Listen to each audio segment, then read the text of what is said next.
Então vamos lá, pessoal. Hoje entrando no capítulo 6 do livro Voltei, a passagem. Quantas vezes julguei que morrer constituísse mera libertação, que a alma, ao se desvencilhar dos laços carnais, voyajaria em plena atmosfera, usando as faculdades volitivas. Entretanto, se é fácil alijar o veículo físico, é muito difícil abandonar a velha morada do mundo. Posso hoje dizer que os elos morais são muito mais fortes que os liames da carne. E se o homem não se preparou convenientemente para a renúncia aos hábitos antigos e às comodidades dos sentidos corporais, demorar-se-á preso ao mesmo campo de luta em que a veste de carne se decompõe e desaparece.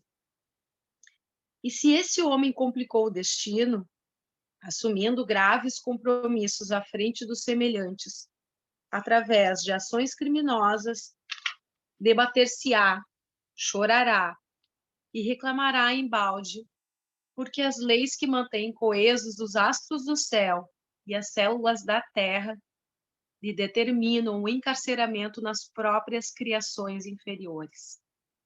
Se o bem salva e ilumina, o mal perde e obscurece. Livremo-nos do débito, para que não venhamos a mergulhar no resgate laborioso, e corrijamos o erro, enquanto a hora é favorável, evitando a retificação muita vez dolorosa. Na expectativa inquietante. Agora que me desembaraçara do corpo grosseiro, então restituído à terra, mãe comum das formas mortais, intrigava-me o próprio destino. Abandonamos o cemitério e, preocupado, reparei que Marta sorria afavelmente para mim. Bezerra e o irmão Andrade despediram-se com afetuoso abraço, declarando que nos esperariam dentro de 2 horas em determinado sítio fronteiro ao mar. Minha filha respondeu por mim, afirmando que não faltaríamos. Sozinhos agora, perguntou-me se não pretendia dizer adeus ao antigo ninho doméstico. Aqueci contente. Com que ansiedade tornei ao ambiente familiar. Contemplei enternecido tudo o que fora amontoado pela ternura das filhas em derredor das minhas necessidades de velho, e de permeio com o pranto que me assomou, abundante aos olhos, aí espalhei os meus pensamentos e votos de paz e reconhecimento. Visitei o núcleo de trabalho, em que tantas vezes fora beneficiado pela graça divina.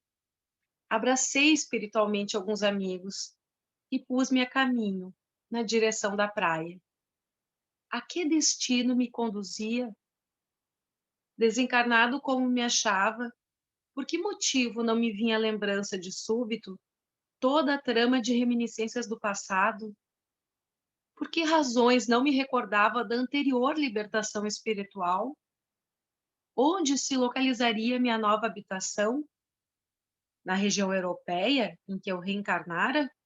Ou na zona americana, em que fora servido pelas benditas oportunidades do serviço e da experiência? Marta assinalou minha inquietude e recomendou paciência. Teria os problemas solucionados pouco a pouco. Em rápidos minutos, alcançamos a praia. Para onde me dirigiria? Entre companheiros. Em meia hora, congregava-se ao nosso lado reduzida assembleia.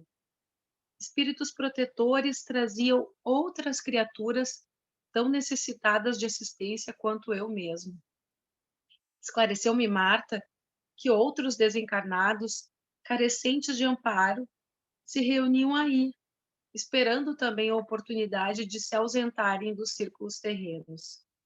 Admirado, notei-lhes o abatimento, o cansaço. Exceção de 2 dos 15 convalescentes da morte que se aglomeravam junto de mim sob o patrocínio de amigos abnegados, mostravam eles o olhar vitrificado e se movimentavam maquinalmente, orientados pelos benfeitores. Acredito que, por minha vez, não revelava aspecto exterior mais atraente. Todavia, não perdera a faculdade de analisar a situação. Podia conversar à vontade e mesmo confortar um deles, dos de melhor posição psíquica, que simpatizou comigo à primeira vista. O irmão Andrade, novamente conosco, notificou-me delicado que nem todos os socorridos se haviam desencarnado na véspera. Alguns permaneciam liberados desde alguns dias, mas não se apresentavam em condições de seguir adiante, senão naquela noite formosa e pacífica. Asseverou que não era tão fácil abandonar sozinho, sem maior experiência na espiritualidade superior, o domicílio dos homens. Inumeráveis entidades inferiores cercam os recém-libertos, tentando realgemá-los às sensações do plano físico. Não seria justo expor amigos bem-intencionados a semelhantes ataques, e por isso se formavam extensos cordões de vigilância. Disse-me que os pensamentos desordenados de milhões de pessoas encarnadas e desencarnadas do ambiente humano criam verdadeiros campos de imantação, aos quais não se subtrai a alma facilmente. Acentuou que a nossa retirada, em perigosa circunstância qual aquela, em que a expedição conduzia alguns irmãos quase inconscientes, se realizaria com mais êxito sobre o campo ou sobre as águas. A atmosfera ao redor desses elementos é mais simples, mais natural. Tive a impressão de que Bezerra era o supervisor da viagem. Organizou os grupos, distribuiu instruções e estimulava-nos, vigoroso e otimista, um a um. Aproximou-me de mim e informou que a primeira jornada dos que se desenfaixam da carne exige providências que lhes garantam a tranquilidade, fazendo-me sentir que ainda nos demoraríamos um tanto, aguardando uma professora de bairro distante. Escoaram-se alguns minutos e respeitável senhora, ladeada por 2 benfeitores, acercou-se de nós. Reconheci-lhe a elevação pela invejável serenidade. Formosa alegria pairava-lhe no semblante calmo. Saudou-nos a todos, simpática e feliz. De todos nós, os recém-desencarnados que ali nos reuníamos, era a única de cujo peito irradiava a luz. Identifiquei-lhe a humildade cristã. A evidente superioridade que a distanciava de nós parecia afligi-la, tal a modéstia que lhe transparecia das atitudes. Bezerra cumprimentou-a bondoso, e confesso que, reparando aquela mulher de maneiras simples e afáveis, emitindo luminosidade sublime, inopinado sentimento de inveja me assaltou o coração. Marta, todavia, lançou-me olhar de branda reprimenda. Aquietei-me de pronto, ponderando os sacrifícios a que fora, por certo, conduzida a bem-aventurada criatura que me impressionava tão fortemente para conquistar o precioso atributo. Dono de enorme cabedal de informações sobre os maléficos efeitos da emissão mental menos digna, busquei a reparação própria, reconciliando-me apressado comigo mesmo, em face da veneranda educadora, cuja superioridade quase me feriu. Rearticulei as ideias do bem, dando-lhes curso intenso na atividade interior. Minha filha sorriu, aprovando-me em silêncio. O aviso de Bezerra. Tão preparados quanto possível para a marcha, Bezerra tomou a palavra conselheiral, dando-nos a conhecer os percalços do caminho.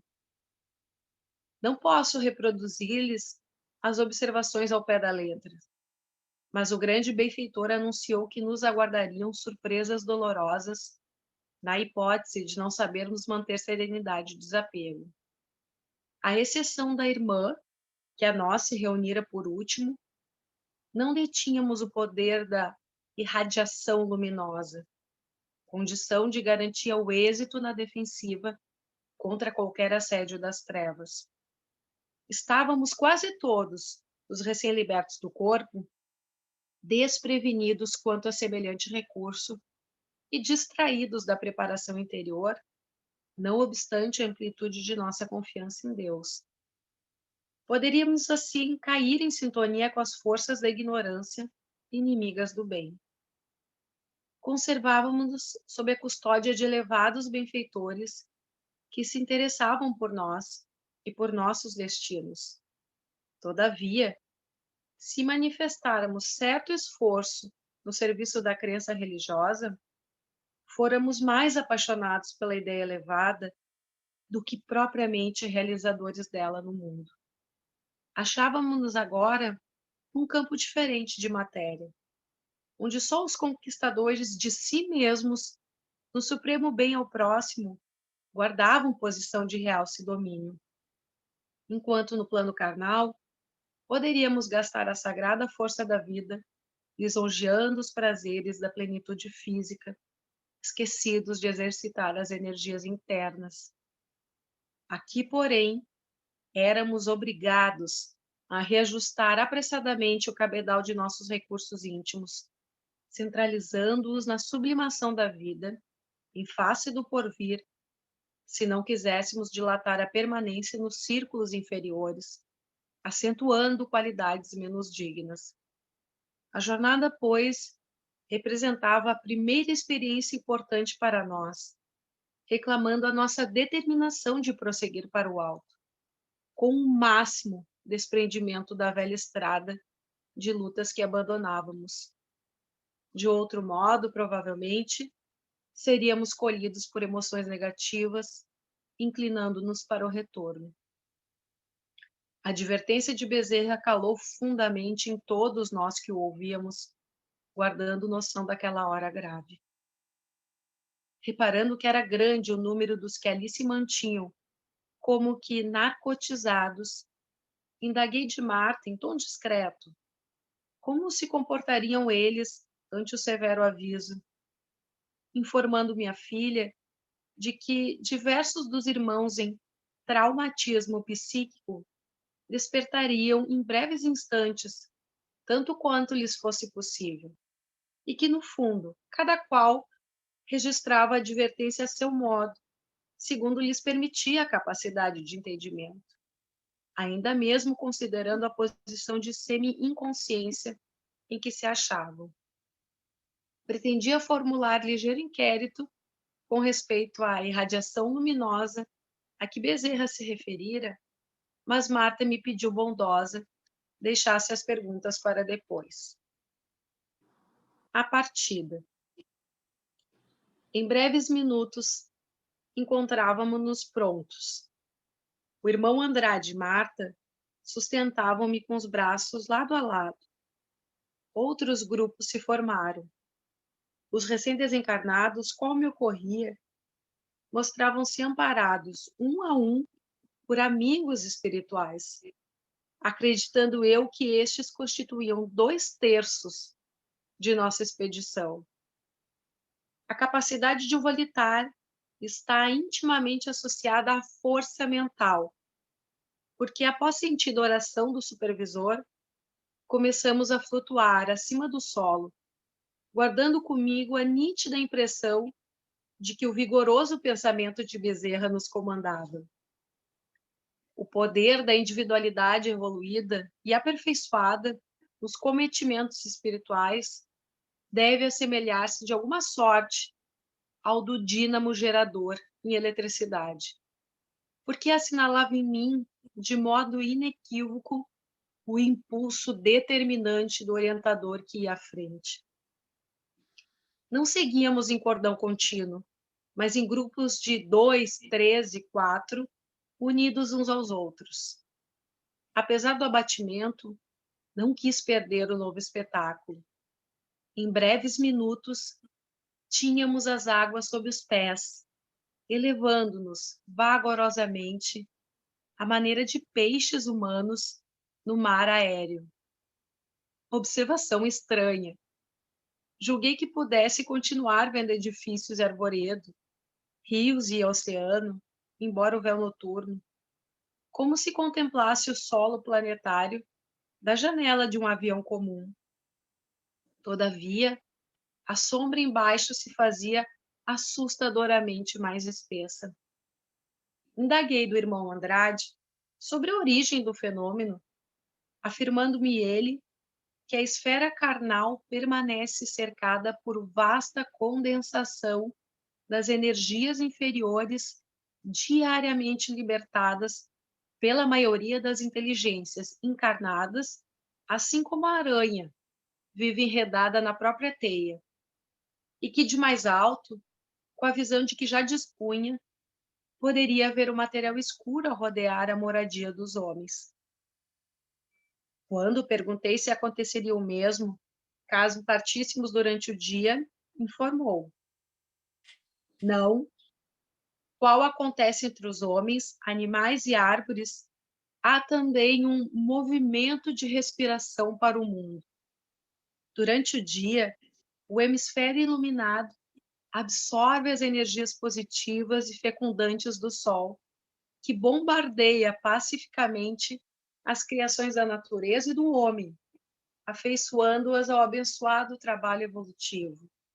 Mas à noite, o hemisfério sombrio, magnetizado pelo influxo absorvente da Lua, espelha as vibrações psíquicas retidas no trabalho diurno, envolvendo principalmente os círculos de manifestação da atividade humana.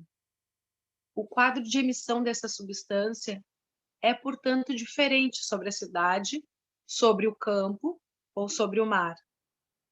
Nos polos do planeta permanece o gelo, simbolizando a negação desse movimento.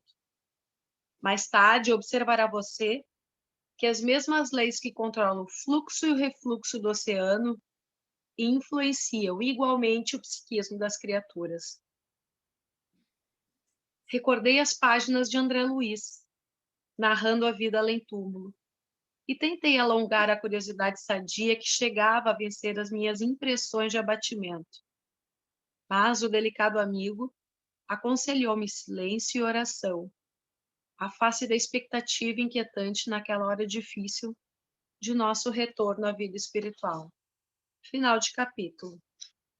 Bom, a gente vê mais essa parte dessa obra, quantos ensinamentos em cada parágrafo, a gente pode dizer assim, de quanto que a gente pode estudar e aprofundar o plano espiritual, porque, na realidade, até como já se disse várias vezes, essa obra foi destinada ao público espírita, aqueles que estudam o espiritismo e não têm a noção exata do que seja o próprio plano espiritual, né?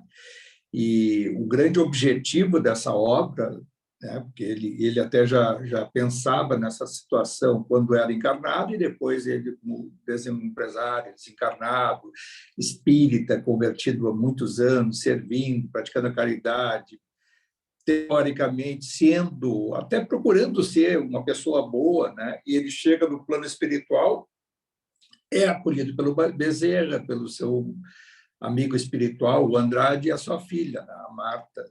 E ele, nesse contato com esses espíritos, ele vai fazendo a relação dele, do que ele vê e do que ele projetava quando era encarnado, estudando o espiritismo, como nós aqui nos propomos a estudar. A gente tem o quê? Objetivamente, informações do plano espiritual, as obras do Chico Xavier, Emmanuel, né? O próprio Inácio Ferreira, Odilon, muitos outros que a gente já possa ter lido aí, as dezenas e dezenas de livros que nos dão uma abordagem, mas no campo teórico. A gente vai chegar lá do outro lado e vai querer ver para crer, né? Então, a gente já sabe que se desencarna de diversas formas. Não existe um desencarne exatamente igual ao outro, assim como não existe um reencarne igual um ao outro, né? Há detalhes que vão variar de uma pessoa para outra. Mas nessa situação dele, ele acaba sendo acolhido, tem um determinado mérito para ser acolhido pelo Bezerra e tudo, mas vai encontrar um plano espiritual não daquele que ele projetava, como a gente já falou, que ele tinha assim, a imagem até então era aquele do nosso lar, o André Luiz. Né? Então, ele achava, pô, André Luiz ficou 9 anos lá nas regiões umbralinas e eu fiz muito mais do que o André Luiz, eu vou direto para uma dessas aí. Ele imaginava até o nosso lar. Bom, aí ele é acolhido numa área intermediária e nos dá um aprendizado de saber assim, o porquê, qual é o objetivo que ele coloca nisso aí, de alertar o espírita para ter consciência de si próprio. Porque chegar no plano espiritual, ele dá o exemplo ali de 15, 2 ou 3 com ele, de 15, só 2 ou 3 tinham consciência de si próprios. Os outros não tinham consciência, estavam adormecidos do plano espiritual, embora não necessariamente, na última encarnação, tivessem sido pessoas ruins. Não, tiveram o mesmo acolhimento nesse grupo de espíritos aí que o Bezerra e o Andrade vão levar para onde? Para uma área neutra. Por isso que vão para o mar. Por que vão para o mar ou para uma mata? Porque não existe o psiquismo coletivo que gera energias deletérias, que até tem forma isso, e tem até cor, e tem densidade, é quase como se fosse uma geleia, uma gelatina esverdeada, amarronzada, que nos grandes centros urbanos é incompatível para fazer essa transição. Então, vão para as áreas neutras. Por que eles foram para o mar? Ou poderiam ter ido para a mata? É uma área neutra do psiquismo coletivo. Ninguém vai, se a gente vai, desde quando desencarna, querendo ou não, até os espíritos de forma intermediária superior, eles ficam numa faixa vibratória neutra, intermediária do plano espiritual, muito vinculada ao psiquismo da Terra. O próprio Chico Xavier está lá na próxima dimensão, na obra aquela do Inácio Ferreira, que já estudamos aqui, né?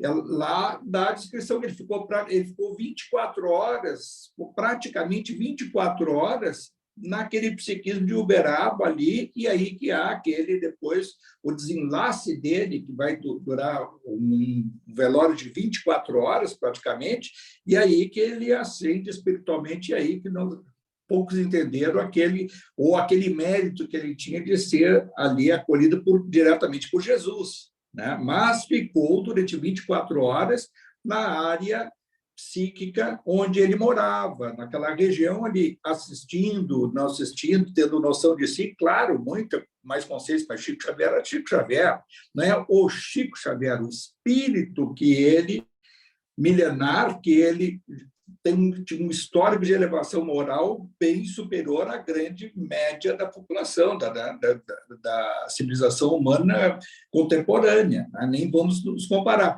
Mas o Figner aí dá a impressão dele, e ele vai aprender, ele está descrevendo, vai aprender essa questão da densidade vibratória, da coletividade, aí para nós que estudamos, aí tem outras obras do André Luiz, que dá assim, a descrição psíquica coletiva das ruas, daquela coisa, se a gente pegar, ele até dá uma descrição lá no centro de São Paulo, aquela coisa das pessoas indo para lá e para cá, pensando nos seus problemas, o que vão fazer, aquilo gera uma energia gelatinosa, né? Compacta, pegajosa, e isso está presente no nosso dia a dia aqui. Está muito presente na nossa vida, porque a gente já acorda pensando nas coisas que vai fazer, já sente o que está projetando, já pré-julga situações, já se insere num psiquismo coletivo deletério, né? Daquela coisa da fofoca, da intriga, da concorrência profissional ou até em relação ao seu círculo social, familiar, seja o que for, já vamos para a rede social e nos inserimos num psiquismo coletivo absurdo que hoje em dia se vive, e isso gera energia, é pensamento, e pensamento é energia é matéria. Por isso que ele vai para uma região neutra para depois fazer a passagem, que aí vai ter a descrição mais adiante que a gente vai estudar. Agora, o que vale, assim, sempre trazendo para o nosso dia a dia. É despertar a consciência para que a gente possa chegar lá do outro lado um pouquinho melhor do que nós somos hoje.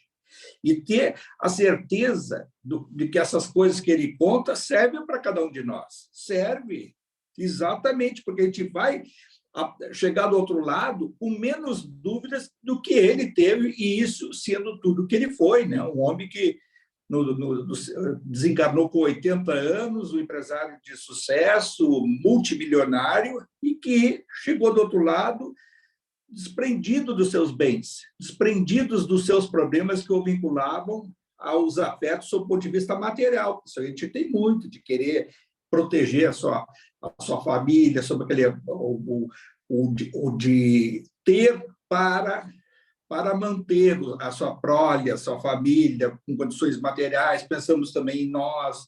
Não quer dizer que seja um desajuste não pensar materialmente. Nós estamos no mundo material, mas o desapego, sabendo que no minuto seguinte do desencarne, tudo ficou para trás. E aí a gente vê assim, o irmão Jacob, ele convive ali com 15 pessoas, e tem uma, aquela última que vai se juntar a eles, ela demonstra, ela era o espírito mais virtuoso de todos ali, né? Exceção do próprio Bezerra. Ela demonstra uma luz, ela irradia uma luz que ele não compreende e fica achando assim, aquela professora tão simples, o que luz ela tem? Ele vai dar essa descrição e dá a narrativa de comparação dele, achando que a elevação moral é pelo que nós fazemos simplesmente mecanicamente, porque nós fazemos, às vezes, a caridade mecanicamente, praticamos um bem até certo ponto, muitas vezes até com uma determinada culpa de não estar distante da bondade, mas ela fazia todas as coisas durante a sua encarnação, a última encarnação, sempre voltada com muito amor, com muito prazer em servir. Ela era uma professora dedicada, uma mãe de família dedicadíssima, e ela leva isso para o outro lado e passa a ser uma referência para o mundo da luz. A gente vai ver que a dificuldade que ela teve foi bem menor do que todos os outros que estavam naquele grupo dos 15. E os outros ali, a maioria sem consciência de si próprios, como é a maioria dos que desencarnam. Desencarnam dormindo, tá? Num processo sonambúlico, e que parte desses espíritos não consegue, mesmo depois do acolhimento, eles não despertam a consciência, eles se inserem numa vida parecida, igual à nossa aqui, uma grande identificação, e vão se inserindo com outros desencarnados e seguindo até que lá, sem se dar conta, um dia vão desencarnar, morrer lá do outro lado, renascer aqui, ou também ter lá do outro lado uma percepção da vida que não é essa que nós temos aqui, do nascer e morrer. É aquela de vai levando e daqui um pouquinho adormece, ou seja, dormiu, como o espírito dorme, nós dormimos todos os dias nós morremos durante a noite, teoricamente. Então, durante a noite, esse nosso sono, nós não temos a consciência de si próprios com o nosso estado de vigília, ou seja, nós estamos vinculados a um outro mundo durante a noite, e assim é o espírito que desencarna, que não tem consciência de si próprio. Porque há momentos que o espírito tem a condição de discernir, mas se ele não tem aprendizado, se ele não tem vontade de despertar, ele vai se inserir num outro mundo, mesmo sendo acolhido. Jamais algum espírito está desamparado pelo mundo da luz, né? Aquela coisa de dizer, Deus não desampara nenhum de seus filhos. É verdade, há espíritos que estão ali para acolhê-los, mas boa parte deles, esses espíritos ali, os 14, 15, os 13, não estavam nem percebendo o Bezerra de Menezes, não estavam nem percebendo aquela condução que eles vão fazer depois da passagem, percebendo as áreas espirituais que eles vão percorrer depois e descrever, né, dentro do processo de miasmas, que aí há a orientação do Bezerra. E aí, quando ele faz a volitação, olha a volitação, quantos livros a gente leu que o Odilon leva, a Domingas leva outros, lá o Paulino Garcia e outros, naqueles estudos que eles vão fazer em outras localidades espirituais e leva pelo processo da volitação. Não é a capacidade individual do espírito, e muitas vezes ocorre como aqui, ele descreve, que mentalmente o Bezerra leva esse grupo em volitação, e eles nem percebem que estão volitando. Ele, o Jacob, percebe, porque já era estudioso e passou a ter um objetivo de descrever todas essas etapas, né? Então, tem um lado assim fora da curva disso aí. Então, os espíritos, na sua grande maioria, são conduzidos. Nós também, por vezes, durante a noite, somos levados em volitação para outras áreas. Alguns até descrevem, a gente quase sonha volitando, né? É uma sensação muito boa, muito bonita. Queria falar o quê? Ô Francisco, eu queria fazer uma pergunta com um comentário junto aí. Cada vez mais eu me convenço que nós não conseguiríamos levantar, eu acho, se não tivesse o auxílio dos espíritos, né? Porque a gente vê em todos esses livros, em todos a cultura espírita, que praticamente a gente está cercado de espíritos, né? Amigos e nossos comparsas, né? Que vivem com a gente o tempo inteiro, né?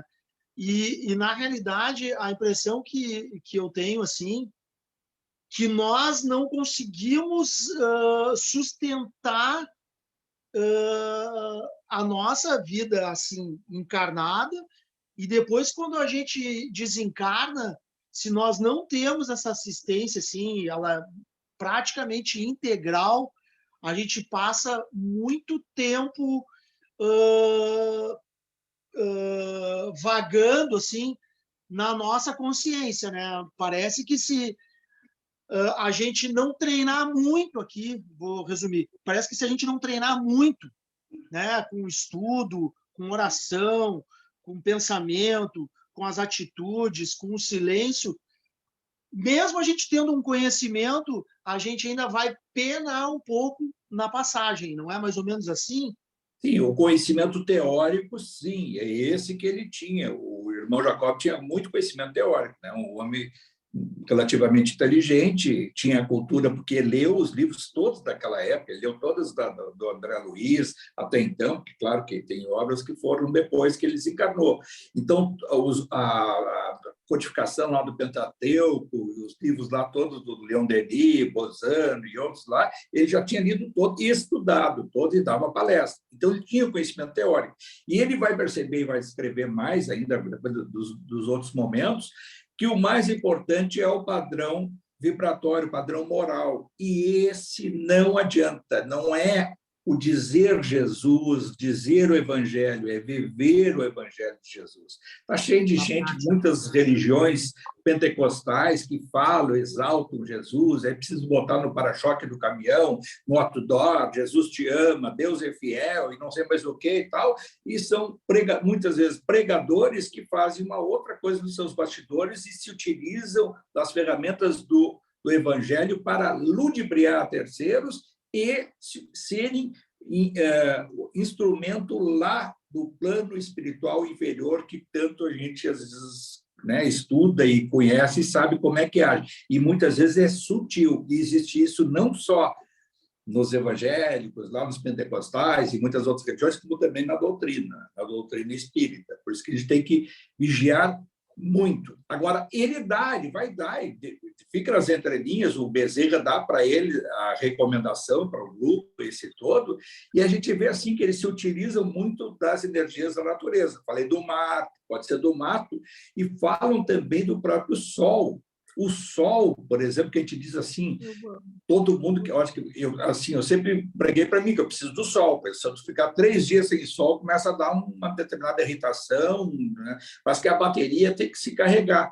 E isso espiritualmente é registrado pelo plano espiritual, eles dizem o sol dissipa as energias deletérias, os miasmas. E aí a gente aprende mais também, vai saber os outros livros do André Luiz, que o sol ele é incompatível com a atuação espiritual inferior. Por quê? Porque é uma coisa até lógica. O mundo lá das trevas, do abismo, as zonas inferiores, elas não têm esse sol como nós irradiamos aqui na nossa crosta, muito mais quando é no plano espiritual superior. Lá as regiões, mesmo essas um pouco mais elevadas que a nossa aqui, que circundam nas inscrições, nas colônias espirituais, é um sol muito mais maravilhoso do que esse que nós conhecemos aqui. E muito menos nas zonas umbralinas e pior ainda nas trevosas. E abismo nem se fala, que nem é o sol que se visualiza como é aqui, é uma coisa nebulosa, como se fosse permanentemente um céu plúmbio, né? que é cor de chumbo, cinza, né? Nebuloso. E aí os espíritos vão dizer, até nas suas terapias, quantos livros isso se refere, o André Luiz, o próprio Emmanuel, já em uma obra que outra, e do plano, quantas obras já falaram sobre os tormentos da obsessão, lá do Divaldo Franco, né? E tantos outros livros que falam da obsessão, que o obsessor detesta o sol, detesta a luz. Pode ver que uma pessoa melancólica, deprimida, ela gosta de ficar num quarto escuro. Ela não quer abrir a janela, ela não quer que o sol tome conta. Pode pegar qualquer pessoa triste e melancólica. Tristeza é uma coisa, é um estado transitório, né? Ter alegria e tristeza faz parte do nosso cotidiano. Agora, eu não posso ter a tristeza que vai me ocasionar uma infelicidade. A tristeza é normal, tem uma perda, uma coisa, um insucesso nos gera, aparentemente, interiormente, uma tristeza ocasional. Agora, eu não posso trazer isso como um método de vida. As pessoas que vão ter o luto, por exemplo, e aí vão aproveitar esse momento para em vez de enterrar os seus próprios mortos, lá que está lá no Evangelho, elas vão aproveitar a oportunidade de melancolia e se sintonizar com esse plano astral inferior. E aí vai chegar alguém e vai dizer assim, vamos abrir essa janela. Não, fecha tudo, não tem sol, o sol já enxerga até cinza. E vai se colocar um cobertor para ficar bem no escuro, que é onde o obsessor vai gostar. E ali ele vai atuar psiquicamente e vai dormir junto com a pessoa que esteja nesse processo de melancolia.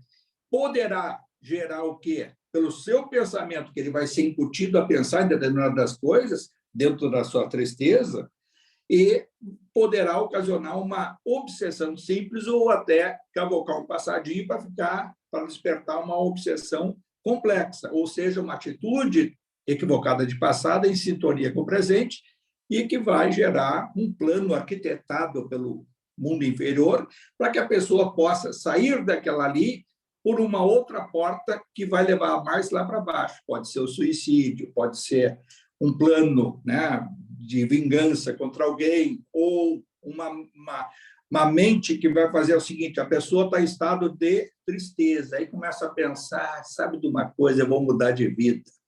Não precisa ser o suicídio, pode ser, eu vou pedir demissão do meu emprego, eu não aguento mais isso, eu vou dar um tempo, eu não vou mais estudar, eu não vou mais isso, não vou nem falar de estudar a obra da doutrina, né? Porque isso aí é a primeira coisa que eles atacam. Eu digo assim, vai começar a pensar numa separação, vai pensar em fazer alguma coisa que, aos olhos de qualquer um, vai dizer assim, mas que absurdo, tu está mal e agora vai tomar essa atitude. Quantas vezes, olha, eu trabalhei, eu fui, grande parte da minha vida, sempre chefe, né? Desde os 26 anos, fui diretor de hospital. Eu assisti muita situação de funcionários passando por dificuldade, seja material, psicológica, de convivência, e que queriam mudar de vida sob o ponto de vista... Eu me lembro uma vez um funcionário meu que chegou lá e disse assim, eu quero fazer um acordo, tu podia me botar na rua e eu levar meus direitos e tal.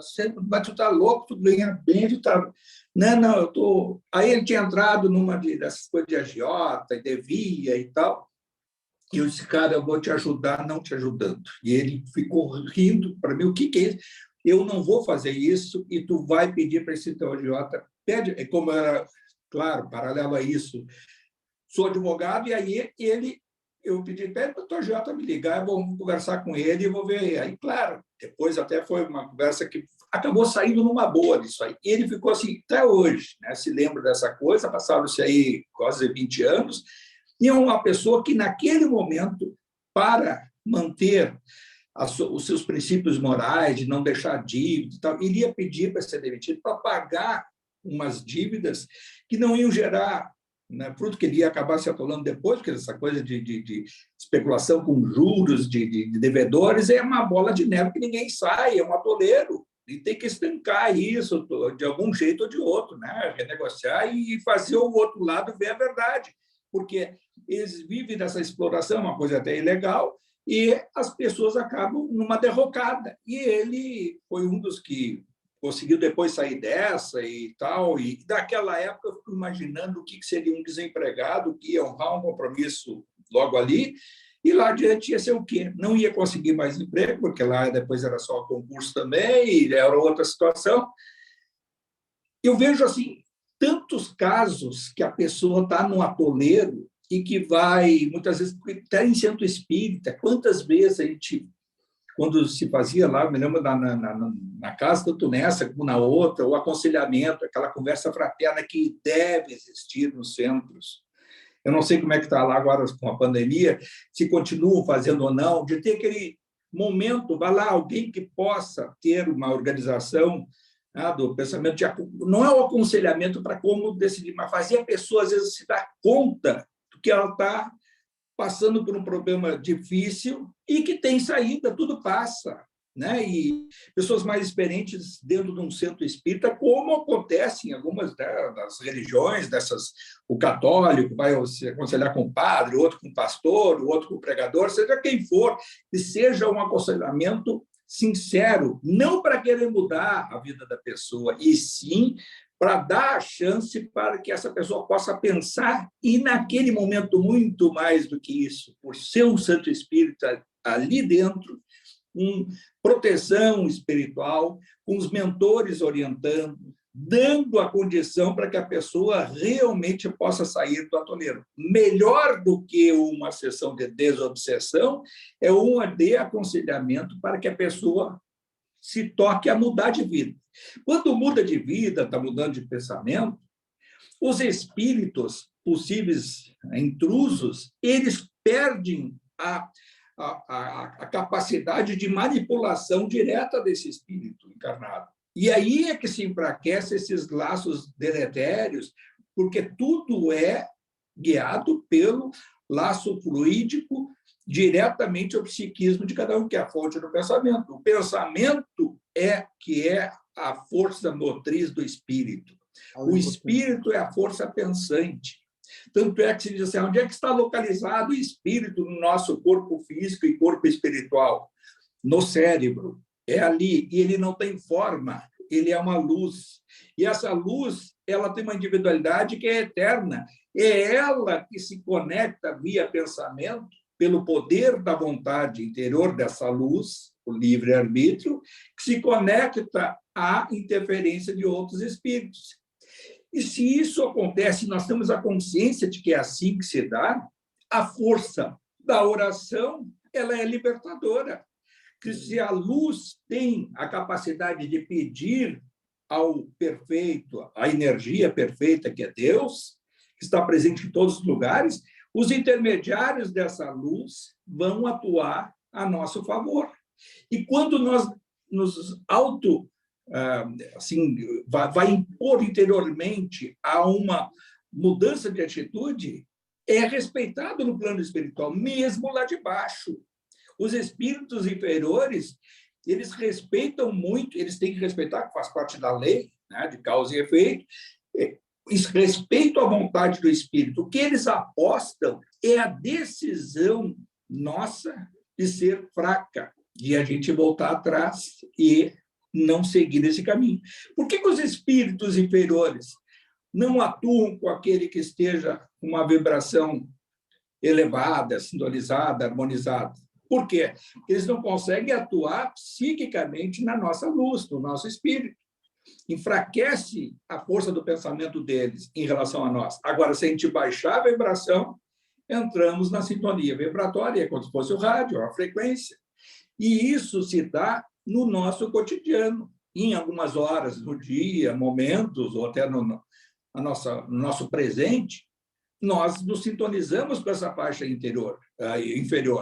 E essa faixa inferior dá atuação para que esses espíritos, e depois que eles começam a atuar psiquicamente, vão nos intuir ao quarto escuro, vão nos intuir a buscar um estado alterado de consciência, bebida, droga, medicação, né? Vão atuar psiquicamente para que a gente esteja em uma sintonia permanente com eles. E a hora que a gente se torna uma presa deles, eles invocam o nosso passado, e vai buscar os 300 anos, os 400 anos, os 1000 anos, os nossos crimes, a nossa folha corrida, né, judicial, espiritual, né, aquela folha corrida nossa criminosa, e eles vão convocar lá de trás muitos que ficaram espíritos que ficaram cristalizados naquela energia do mal e pode impor, através de uma ação de presente,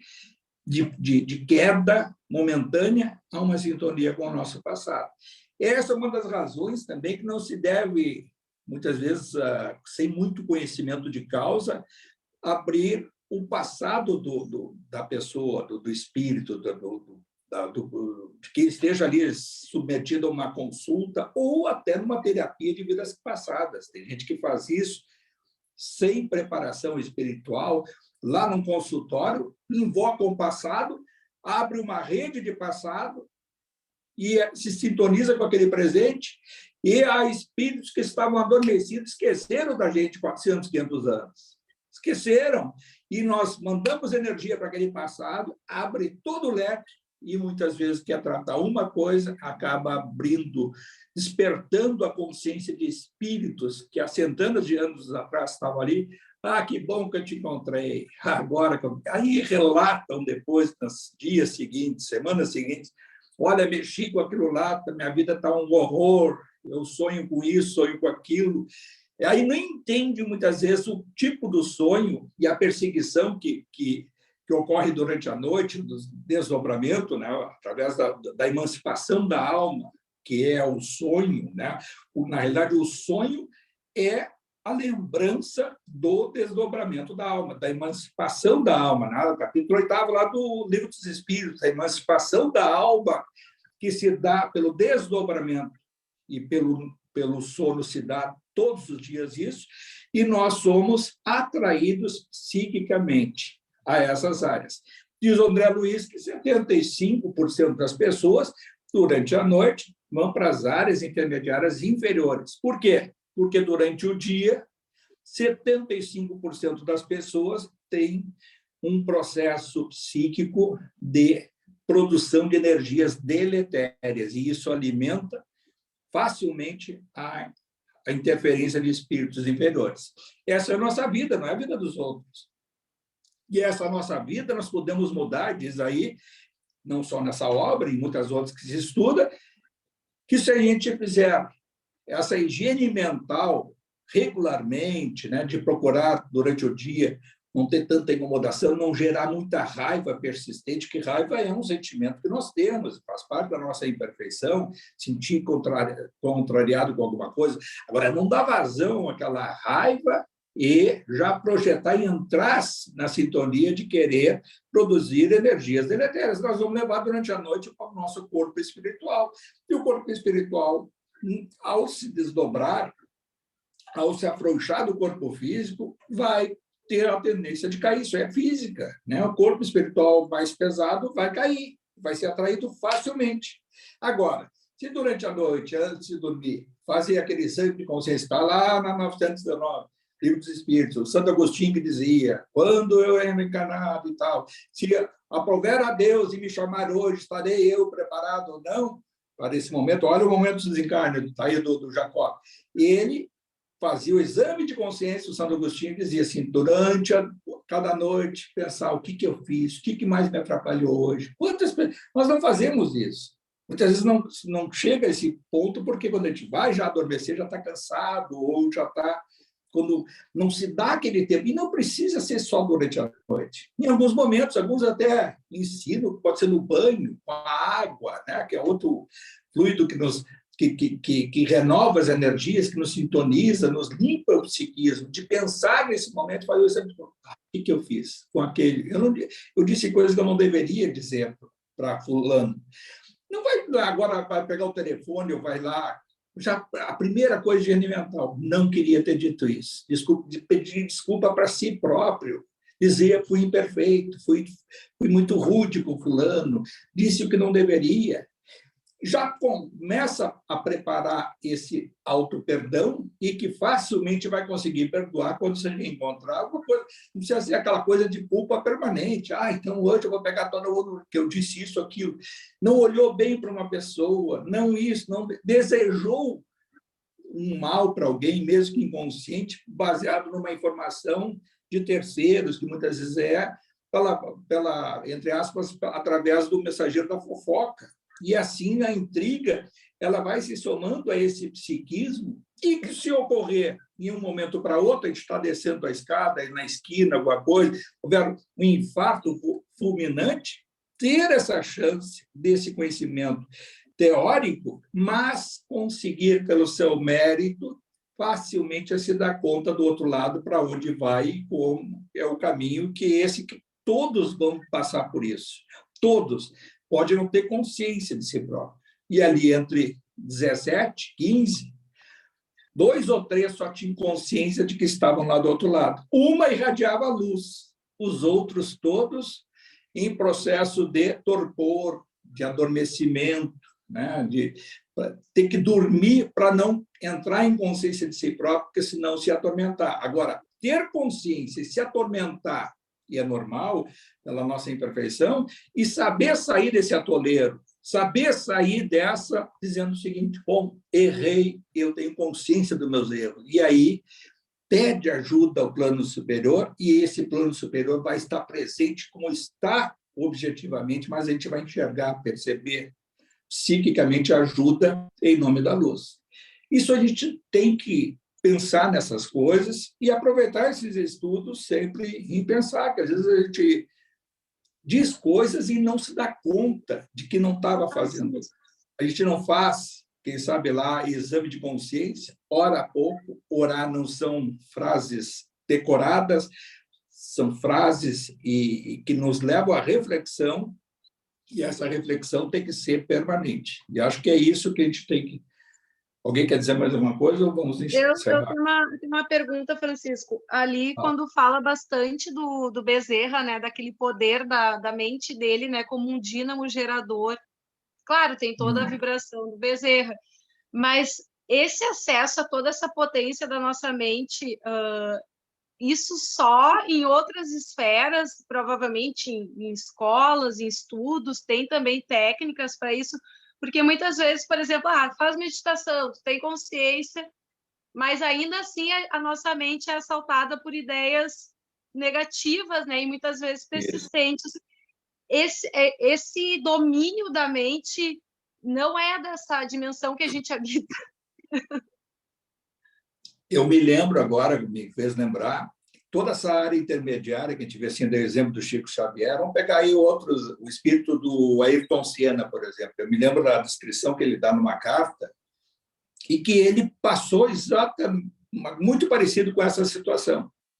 E ele se deu conta lá do outro lado, então, né, houve aquele acidente, uma ruptura, ele ficou adormecido durante um tempo que ele não conseguiu decifrar quantos dias, né? Ele imagina que talvez algumas semanas, e ao despertar, ele vai aprender algumas coisas e fica numa área intermediária, e de lá é que ele teve um determinado método de passar algumas mensagens para não sei para quais os outros médios, e ele se comunica, tenta chegar para a família dele, que é o tormento de todo o espírito, muitas vezes principalmente nessas rupturas, tudo, de passar para o plano espiritual a mensagem que chega aos seus familiares, aos seus afetos, e que ele pede também ali que seja levado, né, entre aspas, a riqueza que ele deixou, o material, que fosse direcionada também a uma fundação que provavelmente tenha sido lá da irmã dele, né, que levou aquela fundação Ayrton Senna, e assim sucessivamente. Mas aí ele descreve que ele, lá depois, na área de transição, uma das primeiras coisas que ele aprendeu foi a respirar. Ele disse que não, durante toda a vida, viveu encarnado e não sabia respirar. Quando ele aprendeu no plano espiritual a respirar, ele disse que foi como se fosse uma libertação para ele. A gente fala dos exercícios respiratórios de meditação, nós não sabemos respirar, porque nós não nos damos o tempo necessário para que o oxigênio se irradie pelas nossas células e os nossos órgãos do nosso corpo espiritual e corpo físico. Porque a gente não faz isso. A gente fala da oração, fala da coisa, as palavras mecânicas e tal, e a respiração. Isso, quando se aprende, aí ele relata, eu já vi também outros espíritos comentando sobre isso, eles aprendem com isso a guiar o próprio pensamento e gerar uma força motriz, que é o que também é permitido, e eles vão aprender a técnica, assim, nós falamos de várias técnicas, é a técnica que vai ser utilizada para quem tem essa sintonia moral e respeitando as áreas espirituais. Não é em qualquer área espiritual que é permitida a volitação.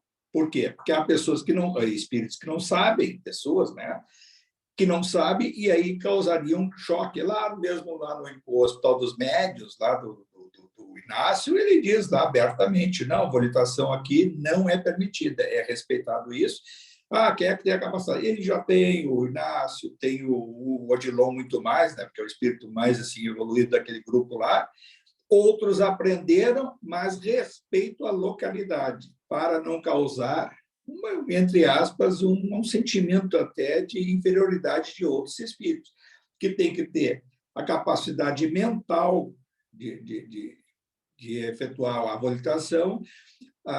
O exercício ele é respiratório, é de concentração, e essa concentração, quando ela envolve, pode envolver outros espíritos, e é o que faz o Odilon e leva outros. A gente vê nesse caso aqui o Bezerra levando ali 15 de grupos depois, e então ele vai mentalmente, ou ele utiliza energia mental para isso, e ele gera o transporte que inconscientemente muitas vezes nós somos levados, mas não por uma força interior, mas sim por terceiros. Há espíritos que nos levam e nos levam durante a noite, quando a gente acha que vai e faz a viagem espiritual para isso ou para aquilo, onde for, até lá embaixo, a gente é levado como? Pela volitação e a força mental, mas é inconsciente. Pode os obsessores nos levarem em volitação para as áreas de aprisionamento, que também a gente sabe que existem muitos. Tem espírito que fica preso lá do outro lado quando desencarna, porque está com medo de enfrentar o Tribunal da Consciência, que nos acusa, e ele acusa aparecendo, projetando mentalmente os seus algozes na sua frente. E aí ele se atormenta, se aprisiona no corpo físico, que aí vai ter as emanações todas da putrefação, disso, daquilo, até, se for o caso, de cremação. Mas aí diz os espíritos, se ele ficar aprisionado no corpo, não vai ser os efeitos da cremação que vão gerar nele um efeito que não vai ser o da putrefação também, né? Porque ele vai se sentir todo corroído e, quando não é, embaixo da terra, sendo devorado por roedores e outras coisas mais. Mas é isso, então, pessoal. Acho que já passou do horário. Vamos, semana que vem, te dar seguimento a esse assunto, essa obra, sempre procurando fazer esses comparativos com outras obras que já se estudou e tendo o grande intuito, como é essa obra dirigida ao estudioso do espiritismo, para ter consciência de si próprio. E essa consciência, ela tem que ser um estado em que nós colocamos o conhecimento teórico na prática do seu dia a dia. De nada vai nos valer ter o conhecimento teórico sem poder vivenciar a cada dia essa teoria, que é através da vivência do Evangelho de Jesus. Pai nosso que estais no céu, santificado seja o vosso nome. Venha a nós o vosso reino. Seja feita a vossa vontade, assim na terra como no céu. O pão nosso de cada dia nos dai hoje. Perdoai as nossas ofensas, assim como nós perdoamos a quem nos tem ofendido. e não os deixeis cair em tentação, e livrai-nos de todo mal, e que assim seja. Só então, pessoal. Então tá, Obrigada.